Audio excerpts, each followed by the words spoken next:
का खेड़ा कल जी न्यूज और मेटराइज ने एक सर्वे किया था। मुझे उम्मीद है कि आपको वो आंकड़े पता होंगे। आपके लिए अच्छी खबर ये है कि जो आप ये कहती हैं कि जी मोदी जी तो जुमला दे रहे हैं कि 400 पार, वो 400 तो नहीं छू पाए, इसमें भी कोई लेकिन बुरी खबर आपके लिए ये कि आप 2019 के आंकड़े के इर्द गिर्द ही हैं। 94 सीटें आपको मिल रही हैं, 94।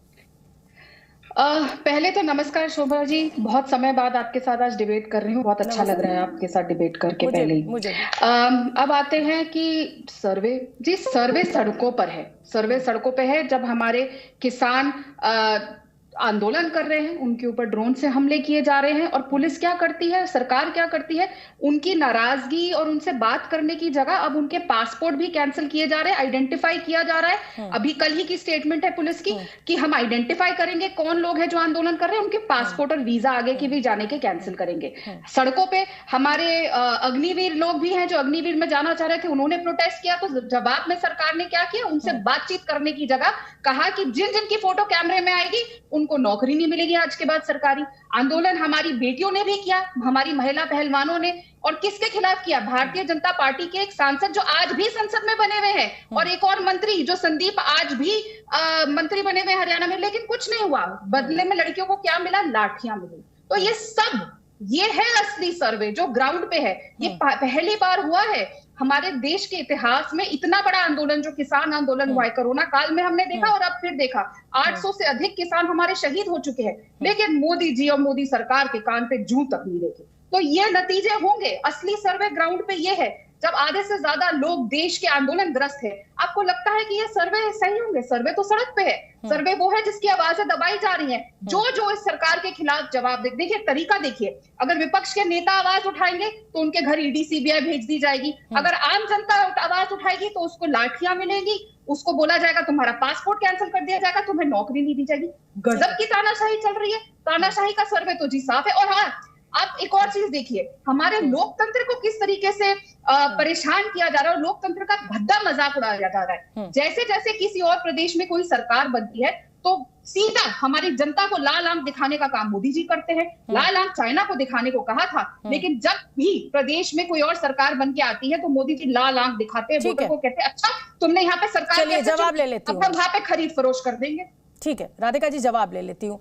ये जो आरोप आपके ऊपर लगाए जा रहे हैं, हालांकि देखिए भीड़ जो है वो मोदी जी की रैली में भी दिखती है और राहुल जी के न्याय यात्रा में भी दिखती है, लेकिन ये भीड़ कितना वोट में कन्वर्ट होती है ये एक अलग मुद्दा होता है। लेकिन गौरव भाटिया, जो बड़ी बात इस समय कही वो ये कि भाई पासपोर्ट कैंसिल करने की बात की जा रही है। आंदोलनों का से भरा हुआ ये देश है, पहले भी आंदोलन होते रहे, लेकिन आंदोलन को कुचलने के तरीके पर आपसे सवाल पूछा जा रहा है कि जब अन्ना का आंदोलन हुआ था, लाखों की भीड़ दिल्ली में आई थी, तब ऐसे कील नहीं गाड़ी गई थी, तब इस तरीके से आंसू गैस नहीं बरसाई गई थी।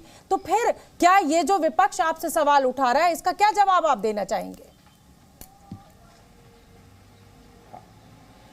शोभना जी, एक एक करके सबकी बात का उत्तर दे देता हूं।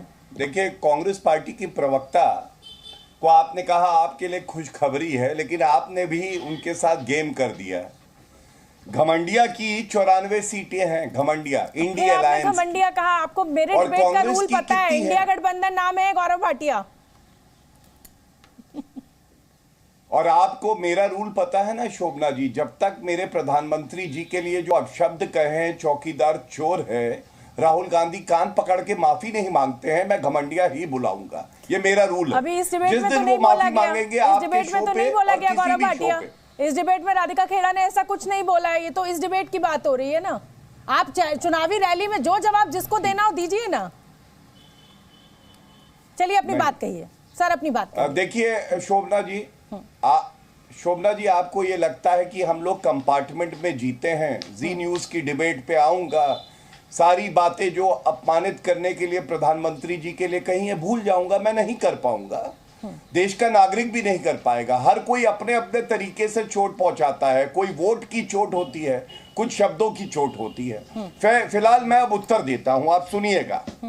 देखिए, सबसे पहले उत्तर प्रदेश की बात कर लेते हैं। उत्तर प्रदेश में हमने देखा किस तरह से राज्यसभा चुनाव में भी जो मुख्य सचेतक थे वो टूटी साइकिल और पंचर टायर को छोड़ के आ गए। और कांग्रेस पार्टी की क्या हैसियत है आज, आप मुझे बताइए। अगर आज मैं कांग्रेस की प्रवक्ता से पूछ लूं कि भारत में कितनी सीटें आएंगी, तो ये बता नहीं पाएंगी। उत्तर प्रदेश में इनकी रायबरेली की सीट थी, इकलौती सीट 80 में, विधायक के 2, सांसद हैं 1 उत्तर प्रदेश में, और सोनिया गांधी जी छोड़ के चली गई और राजस्थान से राज्यसभा की सदस्य बन के आई हैं। अब ये क्या दर्शाता है? ये दर्शाता है अंदरूनी कमजोरी। दूसरी बात इन्होंने किसानों की करी, तो किसानों पे मैं डंके की चोट पे आपको बताता हूं। 2008 में MS स्वामीनाथन कमीशन ने एक रिपोर्ट दी।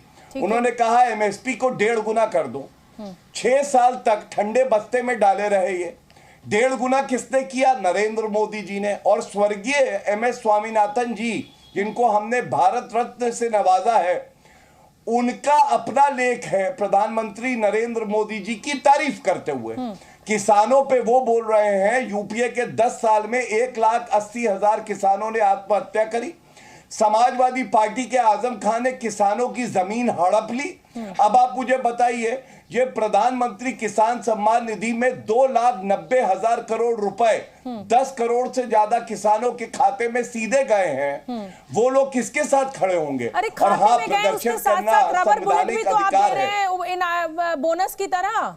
सवाल उस पर है। मैं उसी पे आ रहा था, आपने टोक दिया जी। मैं दे रहा हूं, उसी बात का उत्तर दे रहा हूं और 2 भाग में दे रहा हूं। सबसे पहले आपको याद है जब भ्रष्टाचार के खिलाफ जनता ने आवाज उठाई थी, रामलीला मैदान में किस तरह से लाठीचार्ज हुआ था। सर्वोच्च न्यायालय का जजमेंट पढ़िएगा, नागरिक मर गया और रीढ़ की हड्डी टूट गई एक महिला की। और आज हमसे कील की बात करते, तो मैं एक बात और बता दूं, सार्वजनिक जो रोड होती हैं वहां पे आप रोके और आम जनता को असुविधा हो, ये किसी का हक नहीं है। और ये उच्च न्यायालय ने भी कहा है, आप जो है प्रदर्शन करिए, हम आपसे बात करेंगे। और किसानों का दिल जीतने का हुनर हमें आता है। नरेंद्र मोदी जी ने कहा है भारत की रीढ़ की हड्डी कोई है तो वो किसान भाई हैं, और उनका दिल भी जीतेंगे और उनकी जो हालत है उसको और बेहतर बनाना हमारा संकल्प है। ठीक है।